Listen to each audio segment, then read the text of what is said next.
যে আওয়ামী লীগ বাংলাদেশের জনগণের বিরুদ্ধে সন্ত্রাস করেছে,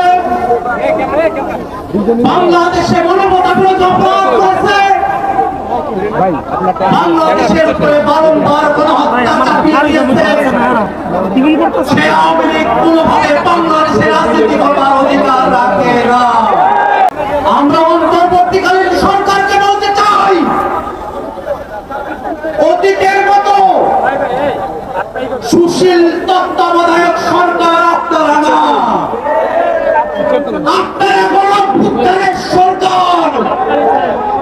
গণঅভ্যুত্থানের ম্যান্ডেট দিয়ে যারা উপদেষ্টা হয়েছেন তাদের কাছে প্রশ্ন, যে আওয়ামী লীগ বাংলাদেশে কোন হত্যা করেছে, সে আওয়ামী লীগের বিরুদ্ধে আইনগত ব্যবস্থা নিতে বাধা কোথায়?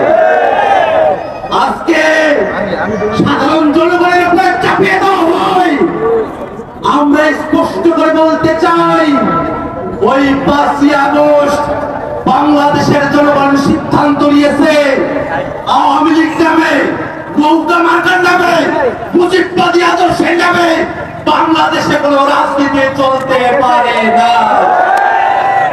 বন্ধুগণ আমার, এখনো পর্যন্ত আওয়ামী লীগের নিবন্ধন আছে।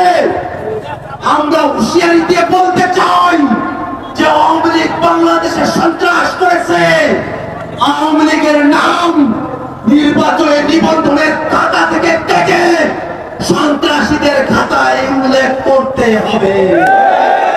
বন্ধুগণ আমার, বাংলাদেশে যতদিন পর্যন্ত জুলাই প্রজন্ম বেঁচে আছে ততদিন পর্যন্ত বাংলাদেশে আওয়ামী লীগকে আমরা 1 সেকেন্ডের জন্য প্রাসঙ্গিক হতে দেব না।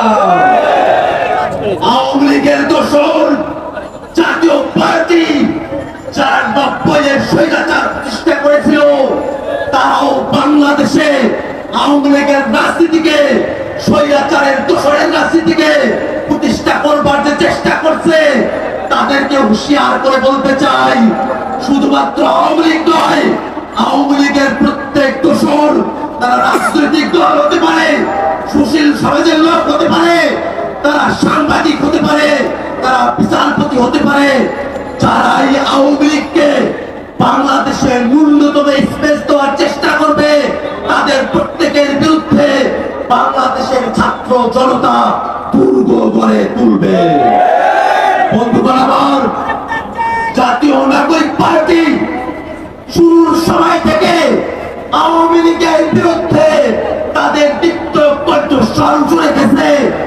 দীর্ঘ সময় ধরে বাংলাদেশে যারা ফেসিবাদ বিরোধী রাজনীতি করেছেন, ফেসিবাদের চাকায় পিষ্ট হয়েছেন, ফেসিবাদের বিরুদ্ধে যাদেরকে নিয়ে জুলাইতে আমাদের ঐক্য হয়েছিল, আমরা আমাদের প্রত্যেক শরীরকে জানাতে চাই, আওয়ামী লীগের বিরুদ্ধে, আওয়ামী লীগকে নিষিদ্ধের প্রশ্নে এই দায় শুধুমাত্র জাতীয় নাগরিক পার্টি এনসিপি নয়, এই দায় বিএনপির, এই দায় জামাতের, এই দায় ইসলামী আন্দোলনের, এই দায় গণ অধিকার, গণসংহতি সহ বাংলাদেশে ফেসিবাদ বিরোধী প্রত্যেকটা পক্ষের।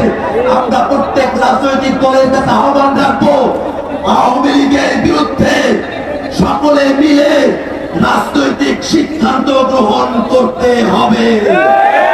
বন্ধুগণ আমার, আওয়ামী লীগের প্রশ্ন অমীমাংসিত রেখে বাংলাদেশে সামনে কোনো নির্বাচন হবে না, হবে না, হবে না।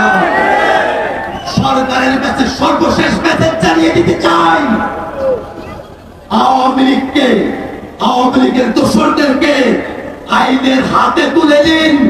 জনগণের হাতে যদি আওয়ামী লীগ পায়, আওয়ামী লীগ বাংলাদেশে আস্ত থাকবে না।